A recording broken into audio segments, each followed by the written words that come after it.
Hello, everybody. Welcome to the show. We'll be getting started very, very shortly. Here comes all our beautiful guests. And our wait bot is playing so beautifully. Everything is so beautiful. I love this music.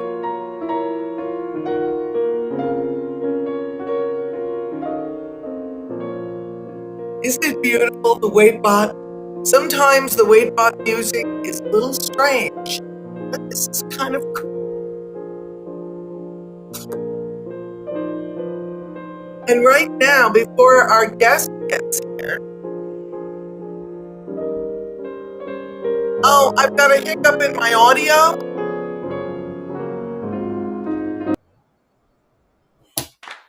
Ready? Hello, hello, hello, everybody. Thank you. Welcome to Barsha, Barsha, Barsha. Today we have a really incredible show.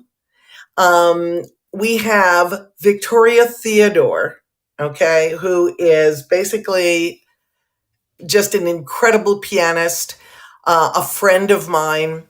And our beautiful Janice Barsha is my producer, who I'm going to invite to the stage right now. That's my sister Janice. She's pretty amazing. And Janice, would you like to say hello to everybody while I get everybody in the room? Hello. Thank you so much for joining Deborah today in Victoria. This should be a great show. And buckle up, because you never know what happens when Barshas are in a room together. Okay. So, Victoria, don't turn on your video yet because I've got a little surprise like I do for all my guests. And what I'm going to do is sing it for Victoria. Where do you go on Monday when you want to have fun? Well, where can you go on Monday when your day is done? Well, fireside chat is where it's at. We're here when you want more. So join me in welcoming our badass guest, Victoria Theodore. Join me in welcoming Victoria Theodore. Woo! So Victoria, hello. Hi, Deborah. I'm not a producer, so I couldn't invite Victoria. So would you help Victoria get around? Oh, that's right, Janice. Thank you. My sister, you learn from your younger sisters. I want everyone to know that. Thank you, Janice. You're now a producer. Oh.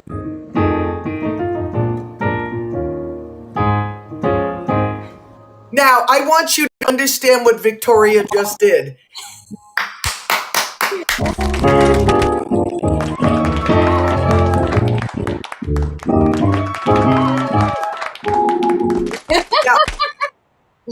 Now, you just gave me the most beautiful segue to start the interview with you.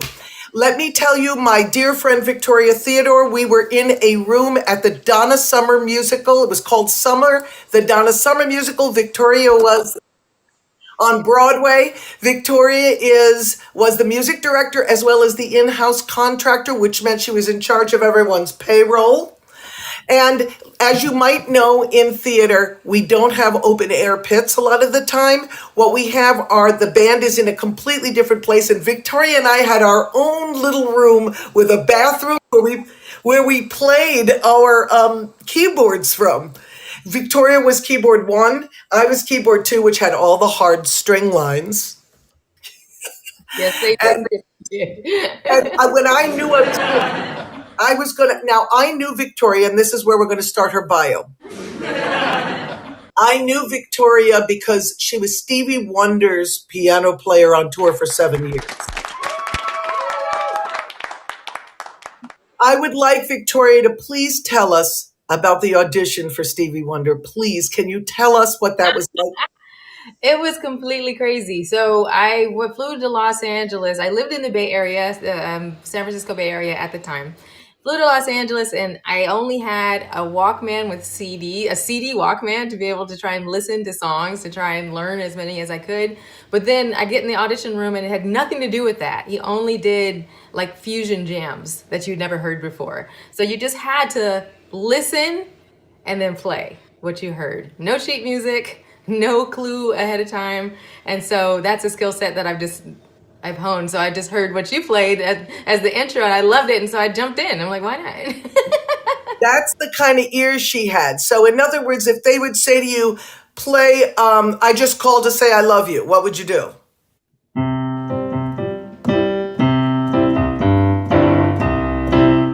Just right. That's I it. just called to Yeah. say I love you. Now, what if they said a hard one like da da da da? What's that one? Oh, Da- sure. Woo!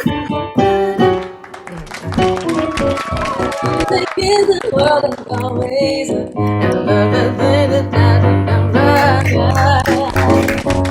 So I want everyone. He sang it, not me.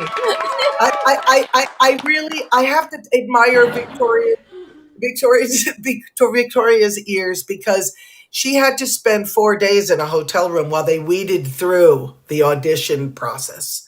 And imagine, right? And you kept auditioning, and they kept asking you. Did they ever ask you to change keys or to do things or no? Oh, all the time. Yeah, and it's so funny because it's like when I'm in the high pressure situation like that, my brain just works fast. And outside of it, sometimes I don't get it as fast. But one of the examples was Giant Steps. And we had it played in different keys. I don't know if I can do that right now. Try. Nope, can't do it right now. But I did it then. We had to play it in different keys, random keys, and solo. It was completely crazy. That's what I mean. And so she'd have to improvise. Oh yeah. Which one of the things Victoria does that I don't do, and there's a little hole in but she keeps saying, "Don't say you can't do it, Deborah. Don't say you can't do it." Is that she can improvise. She started out. Can you tell us? She started out at Oberlin as a classical pianist, correct? Oh, absolutely. Yeah. So I played stuff like this.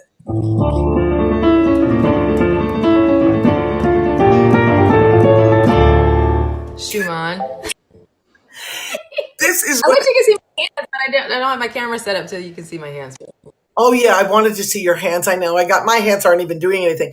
So she would play these do a little of that classical again, that Schumann, so we can see it. If you can get it down there. That's awesome. How's that? Yep. All right, let's see.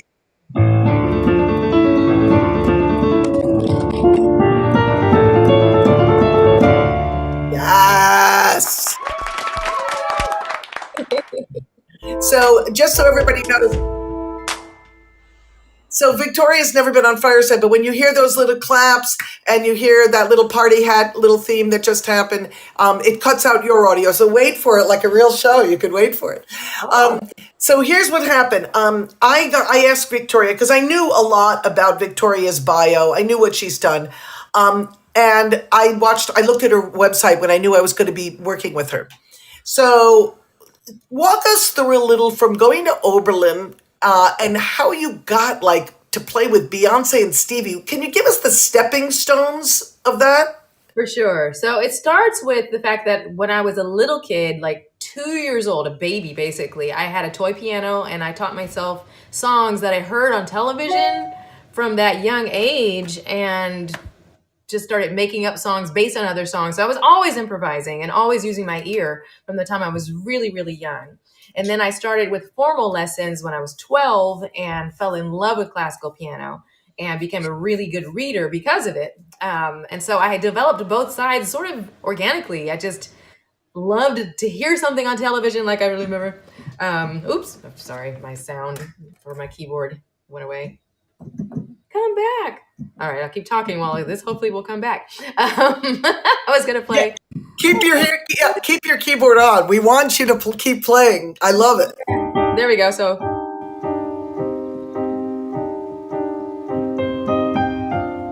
Yes! so that was one of the songs I learned when I was a little kid, and because I loved hearing it, playing along. To let the audience have their, I'm used to it. I'm so used to just talking straight through. So I learned to play by ear, but then I learned to read. And so that proved to be very beneficial over the course of time, because obviously that meant that I can do any kind of job, right? In high school, I was in a young musicians program where I studied with a man named Eugene Gash, who studied with E. Robert Schmidt, who is a direct line from Nadia Boulanger to Debussy and Ravel, right? So I learned like a direct line to the French impressionistic music, and I still love that stuff. And so I really went deep into the classical world, playing all of the masterworks, that the most popular ones, the Chopin Ballades, the Liszt Etudes, the Rachmaninoff Etudes, etc. Yeah, it's so fun. I love that stuff. And then, but I'm a dancer. And so, as you know, because we would be in the room, and did I not dance every single show? Every show of Donna Summer, when she didn't have to play the piano, no one saw us because we were nowhere near the stage. She would get up and dance. And the very last show we had on Broadway, Kim, my husband, came into the room and filmed us the whole, because we used to sing harmony, remember? Yes, we did. It was great. Yeah. So keep going. So you're at Oberlin, you study with Boulanger. Well, then that was in high school. The line. Yeah, the line. And then in college, I studied with a Russian taskmaster, a tiny little woman who was actually friends with Vladimir Ashkenazy, who's considered one of the great pianists. And so I studied like Scriabin and Rachmaninoff with her. So it really just got infused. I can play a little bit of a Rachmaninoff etude for you if you'd like. I can't believe she can play this off she hasn't played it in ages, I bet. In ages.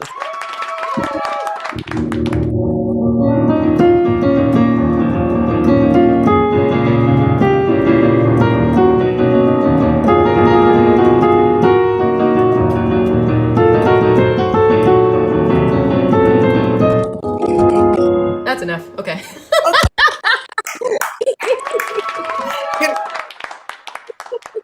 I just want to explain to you, she's not just playing that on a piano, she's playing it on a synthesizer.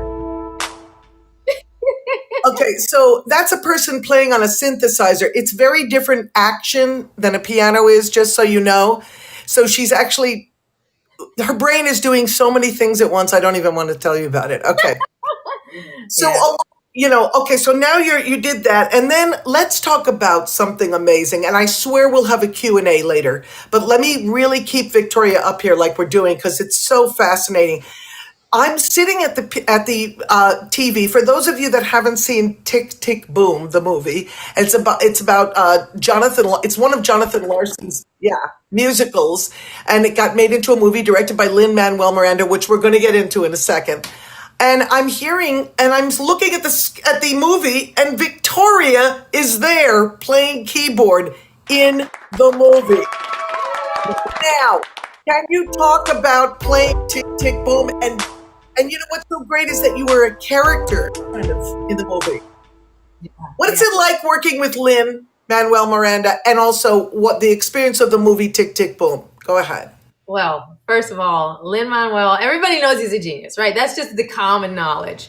What people don't realize who haven't worked with him one-on-one is how wonderful a human being he is. He brings all of the joy and support and respect that is all too often missing in this business to everyone in the cast. I was so impressed by how every morning when we would show up, because sometimes we'd have, it's a movie, so early calls, you have to be at the van at 4:30. You're like, oh, it's painful, right? But we'd get to the set, he'd be there, and we were all covered in our PPE because it was filmed in the midst of COVID in 2020, but Netflix made sure that everyone was taken care of. We did multiple testing, the whole thing. So that part was weird because it's just like, we're not used to wearing all this stuff. But Lynn would come over and speak to everyone and ask genuinely, with genuine curiosity, how people were doing. Everyone, not just the big celebrities, because we have big celebrities, Andrew Garfield, Vanessa Hudgens, and several other people who were just incredibly famous, big actors. But he would talk to just the regular folks, people like me. Just I'm a You're character. not a regular folk, though, but yes. But I'm no Andrew Garfield. Like I don't have. But he's just a lovely person, and just made it so much. We had so much fun. Well, here's what I also want to note. Which came first? You playing Tick Tick Boom and then getting to play in Freestyle Love Supreme on Broadway? Yeah, Is that the order it came in? That was the order. Yes. So for those of you that don't know what Freestyle Love Supreme is, can you explain it to them? Sure. So Freestyle Love Supreme was started by Lynn and his college buddies back in like 2004. Before anything, before Hamilton, right? Before In the Heights, before Hamilton, before all of that. And they just continued it when they had time. As everyone got more busy and successful, they still would do it here and there. So in 2019, they launched a Broadway run of it. And then, of course, we know what happened. And so they decided to bring it back in October 2021. And they did, I got a phone call to go and audition for it. I auditioned, and they were like, yeah, we like you. But the tricky part was that I was actually filming in Canada when the show was opening. So I couldn't do the opening, but they had me come and do some of the shows. And I'm also going to do some of the tour. Now, I want you to know the context of this. Victoria goes, I'm in town for a secret project. This is when the movie was happening. And I said, what is it? And she goes, I can't tell you. And I said, can I see you for lunch, though? Because we really, it was like we totally bonded. So I always have to wait till these things come out. Like the other day, a few months ago, she said to me, I'm doing something very big. I can't tell you. Now she can tell us what it was. But Beyonce, go ahead and tell us what it was with the, is the Star Spangled Banner. Oh, right. Well, that was a couple of things. So one, I did the Super Bowl 2019. It was America the Beautiful. I co-arranged and orchestrated with Derek Dixie, who is Beyonce's music director, and we made this. I think it's really beautiful, and I'm really happy with it. And then I was asked again in 2021 to do the national anthem for Chloe and Halle along with Derek for the Super Bowl. So I've had 2 Super Bowls. Now, one of the great things that thank you, audience. We love when you react. I want to tell you about a film called Coda. Has anybody seen it? Marlee Matlin is in the film. And yeah, it's about a non-hearing family that actually has a hearing daughter. And Victoria did the piano for that soundtrack. Yeah. So can you tell us the process? Can you tell us the process of actually, when you score to a film, is it done and you're looking at picture? Are you not looking? What? So the composer, Marius DeVries, brought me into the studio, and they had, I'm not sure if they must have been finished, but I don't think they were colorized or anything like that. Right. But the finished edits of the scenes where they needed actual piano. And so when I was playing an actual piano, it was not MIDI. So there's, no room for error. There's no going back and fixing things. You just got to get it right. It's not digital. What she's explaining is you can't go in. You're playing a real piano. Go ahead. Piano, and it is what it is. So you just got to get it right. So Maria sent me the score ahead of time for me to practice it. And I got to the studio and I just sort of play it down. And there's some moments like in the scene where they're in the school singing the pop song that I'm actually sort of improvising a little bit. But it's primarily Marius's incredible score. It's just a beautiful score. It is. Coda is a beautiful movie. Kim and I were crying at the end. I just have to say, both sides now, that performance, I just love it. Oh my God, it's so good. Anyway, if you haven't seen it, please, is it on Netflix? Is that what it's on? No, or is it on Apple TV? Oh, it's on Apple TV. Coda, see that CODA. What does that stand for? You told me. Children of Deaf Adults. children of deaf adults, please watch Coda. If you haven't seen Tick Tick Boom, you'll see shots of Victoria playing the piano, and that's also her playing. As I said, she worked with Beyonce. She was on tour with Stevie Wonder for 7 years. Before we invite people up to ask questions, there's a couple more things in your bio I just want to ask you about because they're so brilliant. And then I want to talk about a story about, how you healed me from something. Anyway, so when you were doing the Formation World Tour, what year was that with Beyonce's Formation World Tour? 2016. What was the audition process for that? That was fun. I got an email message that someone had forwarded to me that they were looking, a famous artist, they didn't say who, was looking for a pianist, and they wanted someone to be able to play all the scales. So scales are these. So this is a scale, C major. And then they also wanted, so they wanted scales in every key, and then major and minor. And now do harmonic minor. They didn't want harmonic minor. They just said major and minor. But there you go. Okay. So the tempo was 120, which is pretty fast. It's going to be about like that. But I decided to do it double time. Next key. Oops. So I did it in every key. So that was one phase of the audition. The other was to play some popular songs. And so one of the songs they said to play was this one.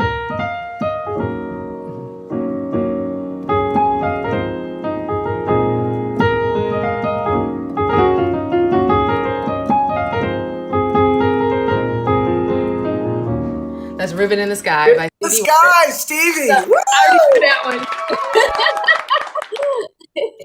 Now, go ahead, keep going. Several other things, including your favorite classical piece. So I played a Bach prelude in C minor.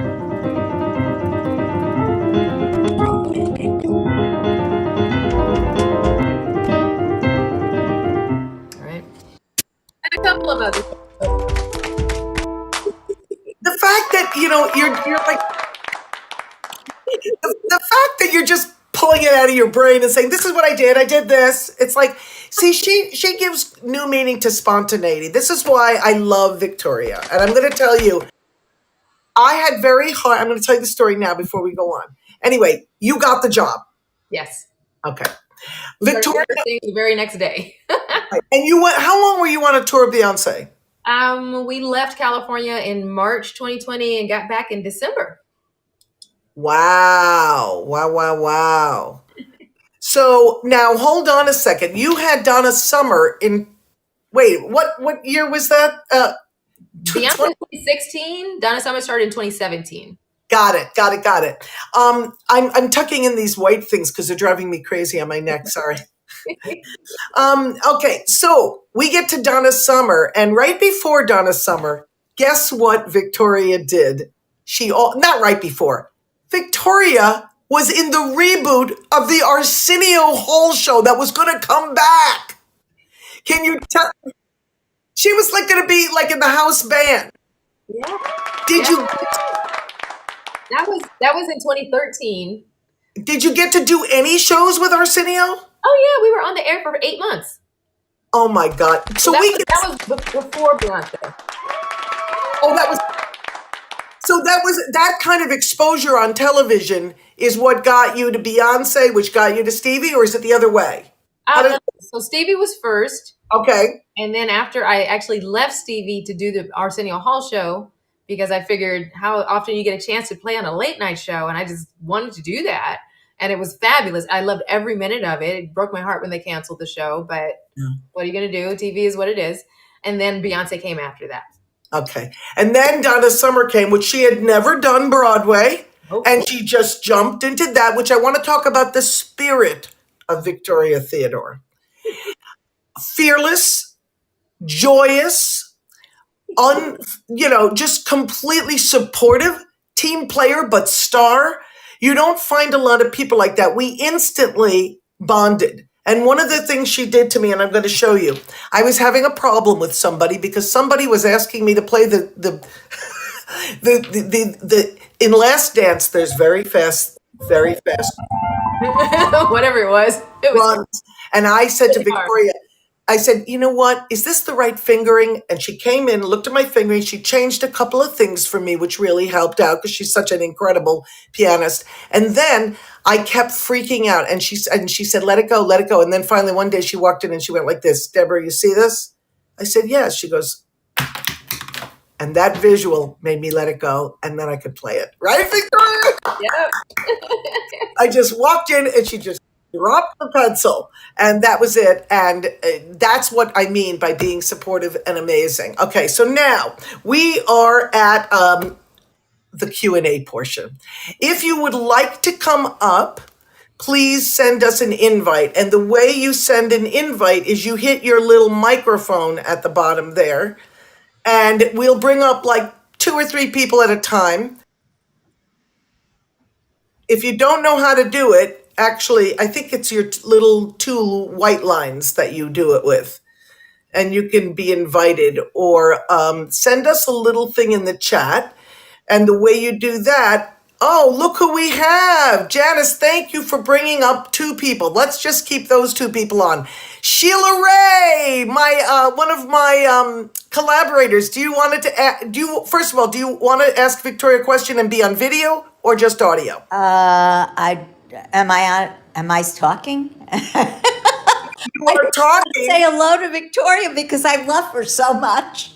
And she's so fabulous, and I'm so happy to see you on the show with Deborah. It's great. Where are you? Here. So, Janice, could you please invite Sheila to video if she wants to come on? Because this is an amazing person, one of my collaborators, and you can accept the invitation and you can be up here on video with us too if you'd like to be, Sheila. Well, here I am in my kitchen making salad while I'm talking to you. Okay. There you are. Hi. Hi. So, Sheila, and now tell us about when you first came in contact with Victoria, or do you want to ask her a question or anything? Well, no, I didn't really want. I just wanted to say hello and give her a virtual hug because she's so fabulous, fabulous. And I took your class that you did with Maestra, which was so terrific, just wonderful. And of course, I'm a lousy pianist with arthritic hands, but what can I tell you? It was inspiring to hear you tonight. Thank you. And I'm so happy to see you. Thank you, Sheila, for coming up and saying hello. We're gonna pop off your video and drop you back to the stage so you can listen to the audience so you can listen. Martha, my mother, would like to come up. Martha, would you like to be on video? Unmute yourself, and Janice will invite you to video to say hello to Victoria or anything else you want to ask Victoria. I'm wondering if she's able to unmute. Hello. Hello, Martha Barsha. I remember the first day I met Victoria, and the Donna Summer's upstairs, and she was a delight then, and I've enjoyed this show very much. And thank you all the support you've given my daughter.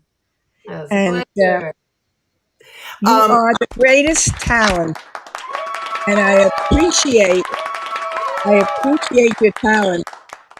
And you must have put in a lot of work to be where you are today, and I'm very proud of you. Thank you. And she's not your mother. She's proud of you. Thank you. I see another speaker request. I'm not sure. Martin, did you want to come up? Clap if you did. Yes, Martin's there. If you want to be on video, just let us know. Well, hello. Can y'all hear me okay? We hear you. Would you like to be on video? We can invite you to be on video with us. That's so sweet, but given that I have not done my hair, I think I'll stay off video. Did you have anything to ask Victoria?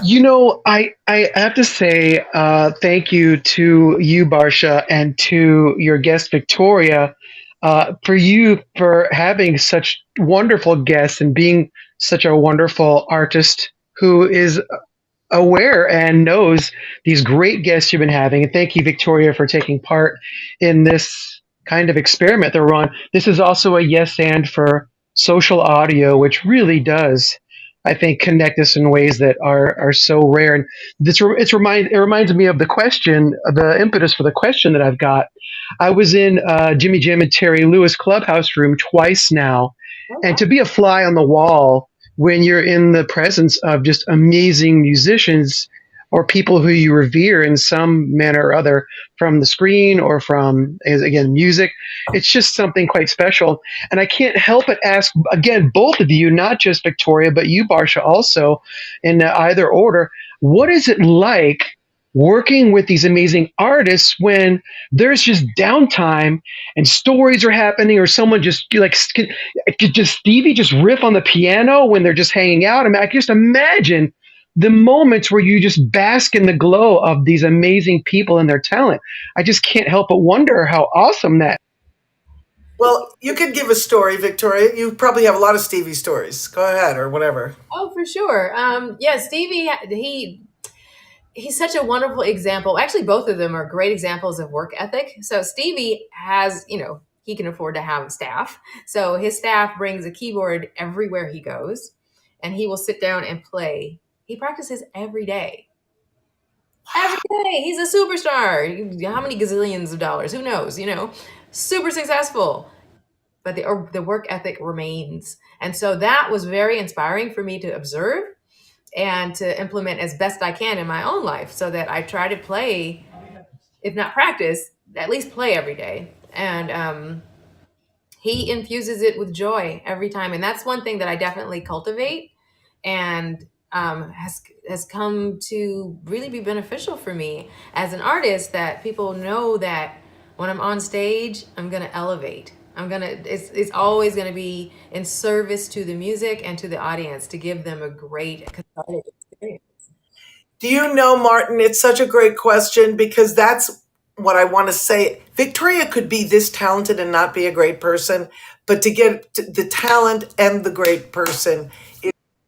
And I also you just reminded me, Martin and Victoria, about something. Can you tell us how you pivoted in the pandemic and what you did from your house, which was so brilliant? Go ahead. Yeah. So as soon as the moratorium started here in Los Angeles, which was in March 2020, March 11th was the first day. And I remember that because on March 9th, I went to Disneyland to celebrate my sister's birthday.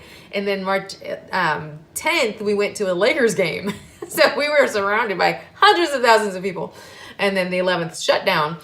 So my partner is a multi-instrumentalist. He's actually a film composer and television composer, and he's a brilliant musician. And he suggested that next day, actually it was March 17th, he suggested, let's just play and broadcast it on Facebook, is where we started. And we did it, we played, and we thought, let's do that again the next day. And so we kept going, and we did it every day for 100 days in a row. We called it our In Spirits Lunchtime Jam. So it was 1 o'clock. Are they saved on Facebook so we can actually see them? Probably. I've not gone back and even looked. I don't know.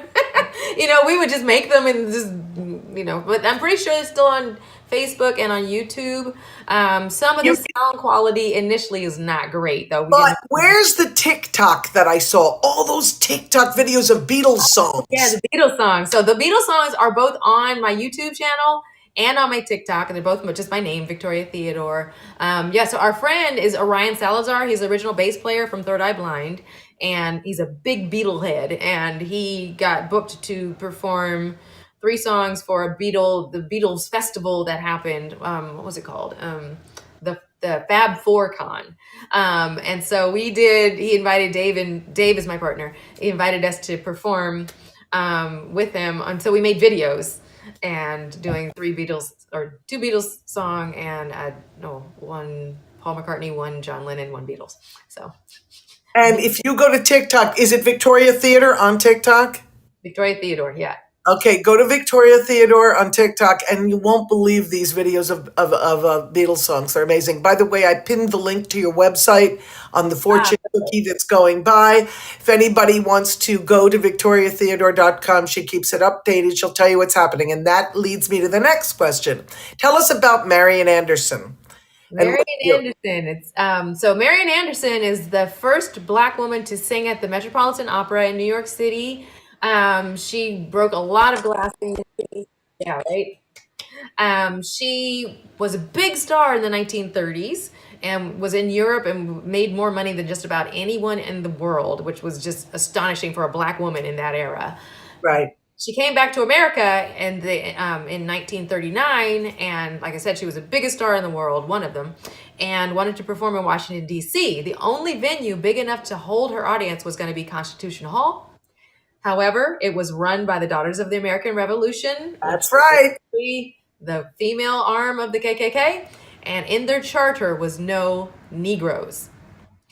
So Eleanor Roosevelt resigned from the DAR and then got together with Walter White and Marion's agent, House Sal Hurok, and they decided to do the performance outside in front of the Lincoln Memorial and invited people. 75,000 people of all races showed up. And it's considered to be one of the first actions in this. It was 1939. Now, Yeah. you keep going, but also tell them what you're doing with this material. I'm very excited. Go ahead. Sure. So I just wanted to give the background of who she was in case people didn't know. So I was invited by a team of all women creators to music direct, and then it gradually grew into being co-composer. So now I'm co-composer and arranger for the Marion Anderson musical, and we have a developmental production coming in New York sometime this fall. That is amazing. Yay! I'm Now- trying to be like my big sister Barsha. Well, it's the funny thing is that if it works out, I've also asked Victoria Theodore to be the associate conductor of my show, Radiant Baby, when it happens. So we're trying to work that. Because we want to keep doing things together because we love each other and because she's talented as hell. Let's face it. So Marion Anderson, we covered that, Arsenio Hall. By the way, if anybody else wants to come up, just request and we'll bring you up to the stage, okay? We usually end around 5:45, so we have another 10 minutes if you want to come up. Can you maybe play one of your own songs? A little snippet, not the whole song, but something that you've written or something? Okay. Let's see, I can do, this is one of the new songs. I have a band called In Spirits with Dave, and this is one of our songs that we're going to get ready to do. So I can't do my face and the hands at the same time. That's okay. Do the hands. We love seeing the hands. All right. Do you have a minute to say hello? Don't wanna be rude, but I really like to know you. Cause I saw you standing across the room, and there's only one thing that I'd like to do. You, let's take a chance. Come on and dance with me. You know you wanna do it. This life party till the music stops and then we start again. Oh, oh, oh, oh, oh. You're saying oh, oh, oh, oh, oh. You're crazy, oh, oh, oh, oh, oh. Come on and take it, oh, oh, oh, oh, oh. Oh my God, I love it! And during that time, we had someone come on stage called The Real. Welcome, The Real. Unmute and tell us who you are and what you want to say to Victoria. Wasn't that great? Yes, that was awesome. I'm a singer-songwriter myself, from as you can tell by the accent, from Kentucky Okay. originally. I now live in Omaha, Nebraska, starting over at 45, new city, 800 plus miles away from everything I do. So it's going good, and hopefully I'll be a creator here on Fireside shortly, working on that. But one of the questions I had for you is, I know I draw a great deal of inspiration, or at least influence, from the people I'm playing music with at the moment, or the stuff that I'm just listening to at the moment. Like, I recently started writing some stuff that I'm really proud of, and you can hear the influence of what I was listening to at the moment. I've really recently just got really, really hardcore into Rob Thomas, for example. and I can hear that come through in some of the stuff I'm writing. It's like it's just a different feeling to the music. It's more happy music actually. And so I just wonder if you draw inspiration in that way, or what influences you the most when you're writing. Oh, wow. That, I think it's impossible to not have our influences show up in our music. That's just the nature of it. A lot of my chords are definitely Stevie oriented. Like I love seventh chords. I love sus chords. So those sorts of colorful, rich chord constructs really show up in my music all the time. I also, because of my classical background, I can't have that. I have another song that is called what's the name of it? I just forgot the name of my song. Anyway, the piano part goes like this. Worlds Apart is the name of the song. So this is definitely sort of a Debussy sort of feeling. And so then when it gets to the chorus goes like this. Worlds apart, circumnavigating wounded hearts, misunderstood and left in the dark, trying to figure it out.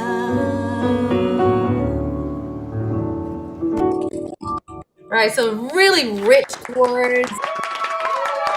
I don't even think that way. That I'm doing triads all my songs are, they're just triads. I'm not even good. Because it's like, Triads are great. but I'm just thinking rock and funk, and you have all these extensions. Me, I'm just like, I'm like, But it makes you groove.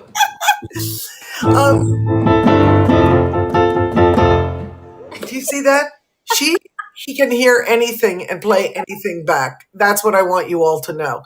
That is such a great question. I love that you asked it. My influences are Elton John, pretty much. And that's what part of the classical, like if you play a chord, that's one thing. If you play a chord with a third in the bass, that's my thing, and fits in the bass. I love different root notes to regular chords. That's my thing. So, Victoria, that was an amazing, amazing answer. So, let me ask you this. Can we get into, in the last 5 minutes of here, just what your philosophy beyond music is of life? Because you just have you always show up. And how does your philosophy of life come into everything you do? Because it does. And you've told me about some methods, breathing things you've done and stuff. Sure. I got to open the door real quick. Hold on. Isn't this amazing, everybody? Can you believe it? Sorry. Okay. Is that Dave? No. Go ahead. So my philosophy of life, really it has to do with the idea of just being grateful for every little thing. I've spent my life cultivating that. I've done a lot of self-work just because I'm a perfectionist by nature, and that's not a good space to be in because perfection doesn't exist. So setting yourself up as a perfectionist is really setting yourself up for disaster because there's no way to know around it. So how do I find myself after releasing that identity? Because, once you go through, I went to the conservatory, the whole thing where perfectionism is really set up as a standard, but it's impossible. It doesn't exist. So the way for me was to find that gratitude in every little thing. Even if I can only play something slowly,